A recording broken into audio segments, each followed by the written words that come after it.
The morning I decided to remove my pool was the morning everything in my quiet suburban life began to unravel in ways I never could have imagined. It wasn't a decision I made lightly. That crystal blue, kidney-shaped monument to summer dreams had been the centerpiece of my backyard for over 15 years. But sometimes life forces your hand, and mine had been forced in the most heartbreaking way possible. My name is David Martinez, and until 6 months ago, I thought I had it all figured out. A successful career as a software engineer, a beautiful, 2-story colonial house on Maple Street in the kind of neighborhood where kids still rode bikes until the streetlights came on, and yes, that pool. God, how I used to love that pool. Every summer weekend was filled with the laughter of my daughter Sophia and her friends, their squeals of delight echoing off the water as they played Marco Polo until their fingers turned pruny. My wife, Elena, would float on her favorite unicorn raft, a cold margarita in hand, while I manned the grill, feeling like the king of suburban paradise. But paradise, as I learned, is fragile. The accident happened on a Tuesday in September. Sophia was practicing her backstroke. She'd just made the high school swim team and was determined to shave seconds off her time before the first meet. I was inside, taking a work call that I thought was more important than watching my 17-year-old daughter, who'd been swimming like a fish since she was 5. The call lasted maybe 20 minutes. 20 minutes that changed everything. When I found her floating face down, her long dark hair spread like seaweed around her head, I dove in, fully clothed. The CPR training I'd taken years ago at work came flooding back, but it felt different when it was your own child's lips that were blue, your own child's chest that wouldn't rise and fall on its own. The paramedics said I did everything right, that the response time was incredible, that sometimes these things just happen. A seizure, they said. Undiagnosed epilepsy that chose the worst possible moment to reveal itself. Sophia survived, but she would never be the same. The oxygen deprivation left her with significant brain damage, requiring round-the-clock care. Elena couldn't handle it. Not the medical bills, not the constant vigilance, not the way our bright, vivacious daughter now needed help with tasks she'd mastered as a toddler. She left on a rainy Thursday in January, taking nothing but her clothes and leaving behind a note that said she was sorry, but she couldn't watch Sophia suffer anymore. I couldn't watch it either, but I wasn't going anywhere. The pool became my enemy after that. Every time I looked out the kitchen window, I saw Sophia floating there, and my chest would tighten until I couldn't breathe. The medical bills were mounting faster than I could pay them, even with insurance. Physical therapy, occupational therapy, speech therapy, specialized equipment, medications, it all added up to numbers that made my head spin. The house needed to be modified for wheelchair accessibility, and I'd already taken out a second mortgage, just to cover the first 6 months of care. That's when I made the decision to fill in the pool. The space could be converted into a beautiful garden where Sophia could sit safely in her wheelchair and maybe remember what it felt like to love being outside. Plus, removing the pool would lower my homeowner's insurance premiums and eliminate the safety hazard that now felt like a daily reminder of my failure as a father. I hired Martinez Pool Removal, no relation despite the name, to do the job. They were the most affordable option I could find, and Carlos, the owner, was kind enough to work out a payment plan when I explained my situation. The process would take about a week. First, they'd drain the water, then use heavy machinery to break up the concrete, fill the space with gravel and dirt, and finally lay down sod for an instant lawn.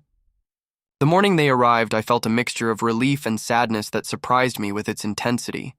This was necessary, I reminded myself. This was healing. This was moving forward. I should have known Karen Hendricks wouldn't see it that way. Karen lived 2 houses down in the biggest house on the block, a sprawling McMansion with perfectly manicured landscaping that she paid a crew to maintain twice a week. She was one of those neighbors who somehow managed to insert herself, into everyone's business while maintaining the illusion that she was just being helpful. In the 5 years since she'd moved to our street, she'd filed noise complaints against 3 different families, convinced the city to install speed bumps because she claimed people drove too fast past her house, and single-handedly gotten our annual block party canceled because she said it violated some obscure city ordinance about gatherings on public streets. I first noticed her that Monday morning, standing at the edge of her property with her arms crossed, watching the pool removal crew unload their equipment.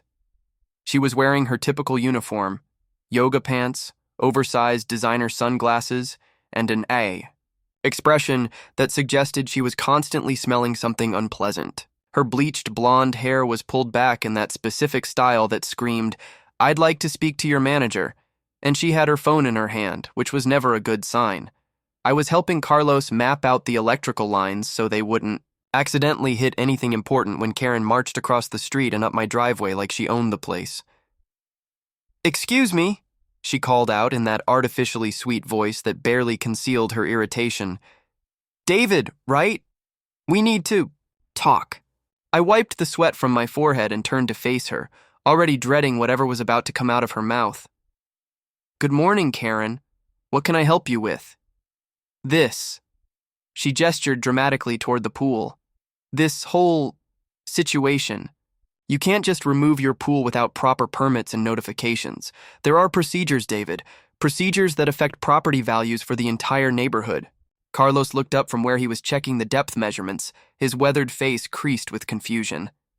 He'd been doing this for 20 years and had never encountered a neighbor who thought they had a say in someone else's pool removal. "I have all the necessary permits," I said, trying to keep my voice level. "The city inspected everything last week. We're completely legal."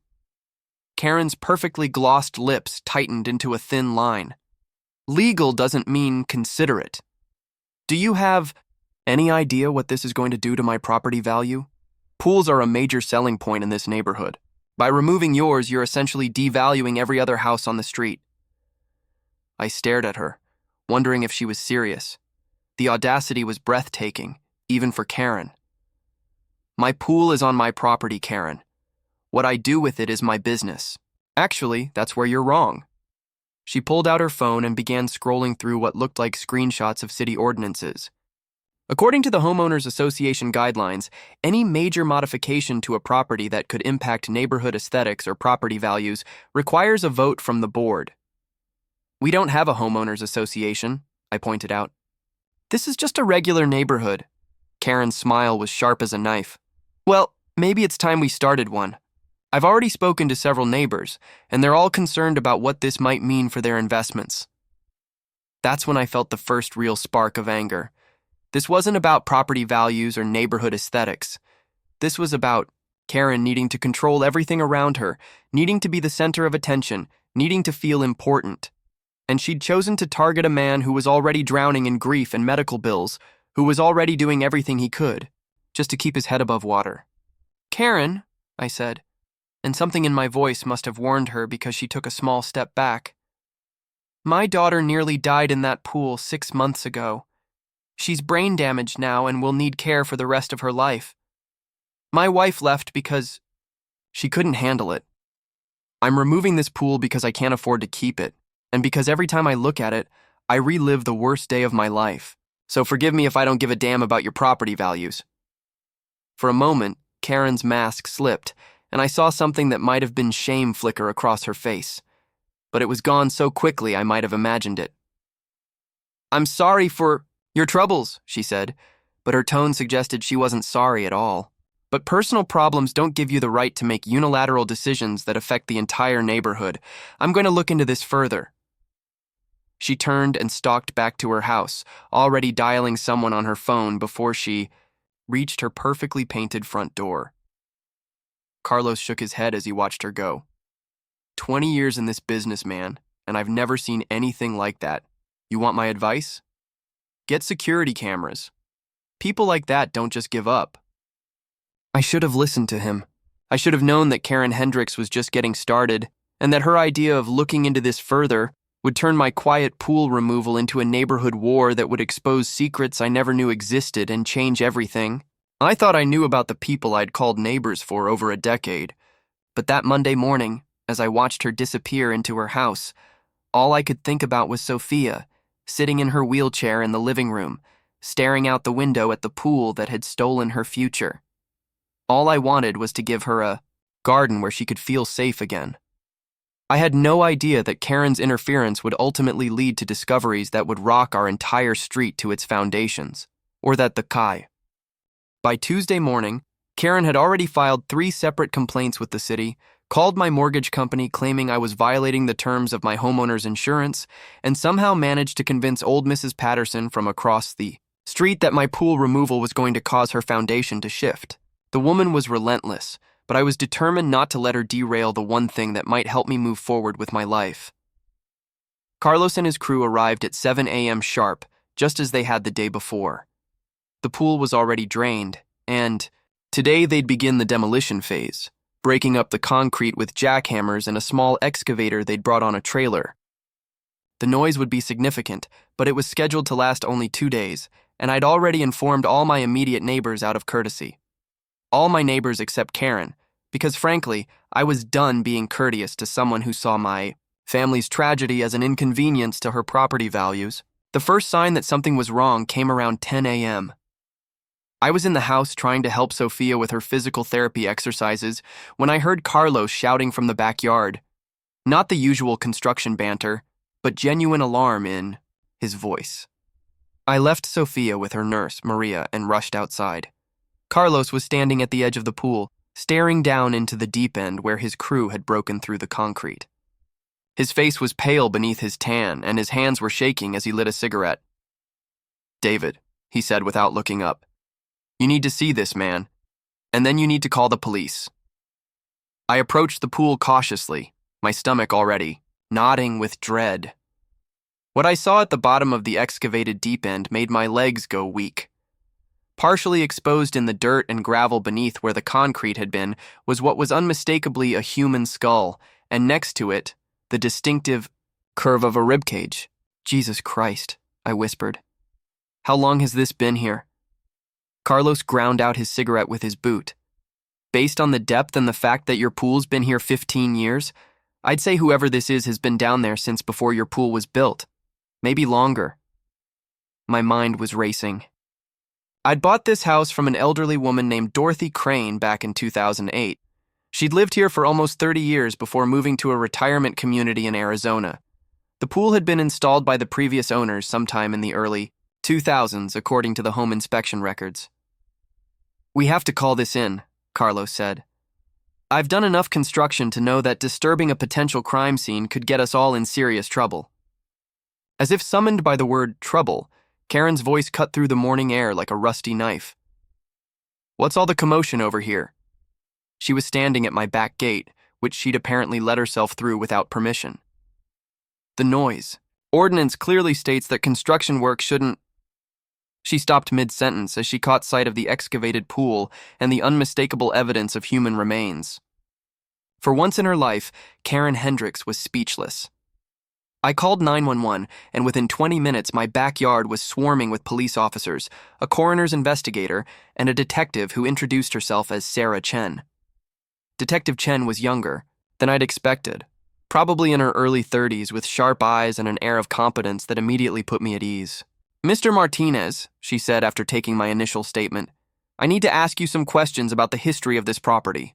When did you purchase the house?" 2008, I replied. "From Dorothy Crane. She was moving to Arizona." "And the pool was already here?" "Yes, it was one of the selling points, actually. The inspection showed it was installed around 2003 or 2004. Detective Chen made notes in her small notebook. "We'll need to contact Mrs. Crane and get a history of the property. Do you know anything about who lived here before her?" I shook my head. "She mentioned something about buying it from an estate sale in the 1980s, but I don't remember the details." That's when Karen, who had been hovering at the edge of the police tape like a vulture, decided to insert herself into the investigation. "I might be able to help with that," she announced loudly enough for everyone to hear. "I've been researching neighborhood property histories for the homeowners association I'm trying to establish." Detective Chen looked up from her notebook. "And you are?" "Karen Hendricks. I live 2 houses down. I've compiled extensive records on every property on this street going back to the 1960s. I watched in amazement as Karen transformed from my nemesis into what appeared to be a helpful citizen. The change was so complete and seamless that I almost wondered if I'd imagined her harassment from the day before. "That would be very helpful, Mrs. Hendricks. Could you come down to the station later today to share what you know?" "Of course," Karen replied, practically glowing with self-importance. "I'll bring all my files." As the investigation continued throughout the day, more details emerged. The coroner's preliminary examination suggested the remains were those of an adult, likely male, and had been in the ground for at least 20 years, possibly longer. There were signs of trauma to the skull, but they'd need a full forensic examination to determine the cause of death. The most unsettling revelation came when Detective Chen returned from interviewing Dorothy Crane by phone. Mrs. Crane remembers the previous owner, she told me as we stood in my kitchen, watching the crime scene technicians work through the window. A man named Robert Vance. She said he was peculiar, kept to himself, never maintained the yard, and one day in 1983, he just disappeared. Left all his belongings behind, never came back for them. The house eventually went into foreclosure and was sold at auction. So you think? I couldn't finish the sentence. It's too early to speculate, but we'll be looking into Robert Vance's disappearance. If these remains are his, then we're dealing with a 40-year-old cold case. As evening fell and the investigators finally packed up their equipment, I found myself alone in my house with Sophia and Maria, staring out at my backyard, which now looked like an archaeological dig site. The pool was gone, replaced by a carefully excavated crime scene surrounded by yellow tape. Sophia, despite her limitations, seemed to sense something significant had happened. She kept wheeling her chair to the window and making the soft humming sound that had replaced most of her words after the accident. "It's okay, Mija," I whispered, stroking her hair. "Everything's going to be okay." But I knew it wasn't true. Nothing about this was okay. I'd wanted to remove a pool to help my family heal, and instead I'd uncovered what might be a decades-old murder. The quiet suburban street I'd called home for 15 years suddenly felt foreign and sinister.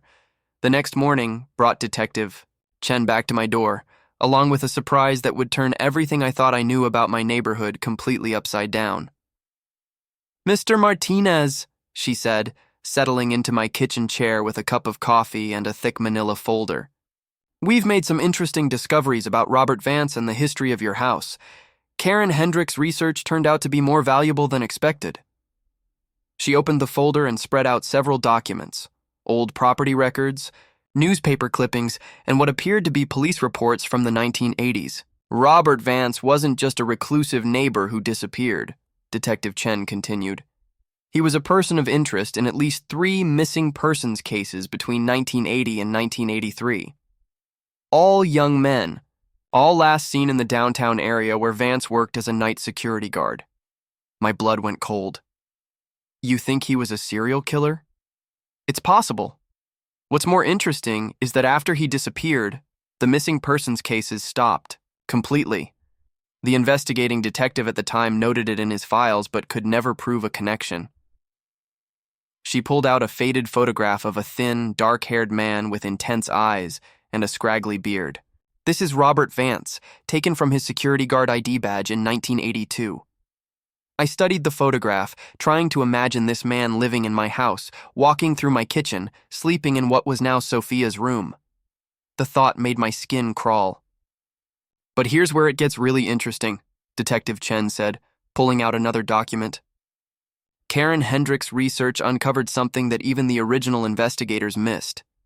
Robert Vance didn't just disappear, he had help." She showed me a property transfer document dated December 15, 1983. Someone purchased this house directly from the bank during the foreclosure proceedings. Someone who knew exactly when it would become available and had cash ready to make the purchase. I looked at the signature on the document, and my world tilted sideways. The buyer's name was printed clearly in block letters, Harold Hendricks. "Karen's father-in-law," Detective Chen explained. "He bought this house in 1983, held on to it for exactly 1 year, then sold it to Dorothy Crane at a significant loss. According to Karen's own research, Harold Hendricks never lived here, never rented it out, and never explained to his family why he bought it in the first place." I set down my coffee cup with shaking hands. "You think Harold Hendricks killed Robert Vance?" "I think Harold Hendricks knew what happened to Robert Vance. Whether he killed him or helped cover up someone else's crime, he clearly had a reason to make sure this house was secured quickly and quietly." The implications were staggering. Karen's own family was potentially connected to a decades-old murder that had been buried, literally, in my backyard. And she had no idea. I stared at Karen through the screen door, my heart hammering against my ribs. The woman who had been my tormentor for the past 2 days now stood on my doorstep looking genuinely terrified, clutching that envelope like it contained the secrets of the universe. Which, as it turned out, it did. "Karen, I don't think we should—" "Please," she interrupted, and the desperation in her voice was so raw it stopped me cold. "I know you have every reason to hate me right now. I know I've been horrible to you, especially considering what you're going through with Sophia. But David, if you don't let me explain what's in this envelope, innocent people are going to die." Against every instinct screaming at me to slam the door in her face, I let her in. We sat at my kitchen table, the same spot where Detective Chen had delivered her bombshell news just hours earlier. Karen placed the envelope between us but didn't open it immediately. Instead, she looked out the window at the crime scene tape fluttering in the evening breeze. "My father-in-law Harold died 5 years ago," she began, her voice barely above a whisper. "Cancer. Toward the end, when the morphine wasn't working anymore and he knew he was dying, he told me things. Terrible things. Things he made me promise to take to my grave." She opened the envelope with trembling fingers and pulled out a stack of photographs, documents, and what appeared to be handwritten notes. The first photograph she showed me made my stomach lurch. It was a Polaroid of James Mitchell, the man whose remains were found in my pool, but he was very much alive in the picture, tied to a chair in what looked like a basement. "Harold didn't kill James Mitchell," Karen said quietly. "But he helped dispose of the body. He helped cover it up, and he kept evidence of everything because he was terrified the real killer would eventually come after him too." She spread out more photographs, each one more disturbing than the last. Different young men, all bound, all terrified, all photographed in what appeared to be the same basement location. At the bottom of each photo was a date stamp spanning from 1980 to 1983. "Robert Vance wasn't the killer," Karen continued. "He was the first victim. He discovered what was happening and tried to stop it, so they killed him too. Harold helped make it look like Vance had simply disappeared, helped stage the house to look like he'd abandoned it voluntarily." I picked up one of the handwritten notes, recognizing the shaky script of someone writing under extreme duress. It was Harold's handwriting, detailing locations where bodies were buried, methods used to dispose of evidence, and most chillingly, a list of victims that was far longer than the 3 missing persons cases Detective Chen had mentioned. "Jesus Christ, Karen, there are 14 names on this list," she nodded, tears streaming down her face. "Harold said the killer was methodical, patient. He'd target young men who wouldn't be missed immediately. Runaways, addicts, men estranged from their families. He'd keep them alive for days, sometimes weeks before killing them. And then Harold would help dispose of the bodies throughout the neighborhood." The full horror of what she was telling me began to sink in. "Throughout the neighborhood? You mean there are more bodies?" Karen pulled out a hand-drawn map that showed our street and the surrounding blocks. Red X's marked locations throughout the area, under driveways and backyards, even beneath the foundation of the community center 2 blocks away. 13 more locations," she whispered, "including one that's going to destroy more lives than you can imagine." She pointed to an X marked on the map directly beneath where the Hendricks house now stood. "The basement where these photographs were taken. It was torn down in 1984. Harold built our house on top of it. There are 3 bodies buried under our foundation, and one of them—" She couldn't finish the sentence. "One of them what, Karen?" She handed me another photograph, this one different from the others. It showed a young man who couldn't have been more than 16, with sandy brown hair and frightened blue eyes. He was wearing a Letterman jacket from the local high school. "His name was Michael Patterson," Karen said. "He was Mrs. Patterson's son from across the street. He didn't run away to California like she's believed for 40 years. He was kidnapped, tortured, and murdered, and he's buried 15 feet beneath my kitchen floor." The room seemed to spin around me. Mrs. Patterson, the sweet elderly woman who brought Sophia cookies and had worried about her foundation shifting when I removed my pool, had spent 4 decades believing her son had abandoned her, when in reality, he'd been murdered and buried across the street from where she lived. Who? I managed to ask. Who was the killer? Karen reached into the envelope one more time and pulled out a driver's license. The photo showed a man in his 30s with kind eyes, a warm smile, and graying temples. He looked like someone you'd trust to watch your children, someone you'd invite to neighborhood barbecues. Dr. Richard Summers, she said. He lived in the big house at the end of the street, the one that's been empty for the past 2 years since the estate sale. He was a respected psychiatrist, active in the community, volunteered at the youth center. Harold worked for him occasionally, doing odd jobs and maintenance work. That's how he got dragged into this nightmare. I stared at the license, my mind, struggling to process what Karen was telling me. He's dead? Died in 2023. Natural causes in his sleep, surrounded by family who never knew what he really was. He got away with everything, David. 14 murders over 3 years, and he died peacefully in his bed while Mrs. Patterson spent 40 years wondering why her son stopped calling. The injustice of it hit me like a physical blow. All those families who never got answers, never got closure, never got justice, and the killer lived a long, comfortable life, probably never losing a single night's sleep over what he'd done. Why are you telling me this now? I asked. Why didn't you go to the police years ago when Harold told you? Karen's face crumpled. Because I was a coward. Because Harold made me promise, and I kept that promise even after he died. Because I convinced myself that everyone involved was dead, that digging up the truth would only cause more pain. And because... She paused, struggling with something. Because what? Because Richard Summers didn't work alone. He had a partner, someone who helped him select victims, someone who's still alive, someone who knows I have this evidence and will do anything to keep it buried. A chill ran down my spine. Who? Before Karen could answer, we both heard the sound of a car door slamming in my driveway. Through the kitchen window, I could see a figure walking toward my front door, but the porch light was off and I couldn't make out who it was.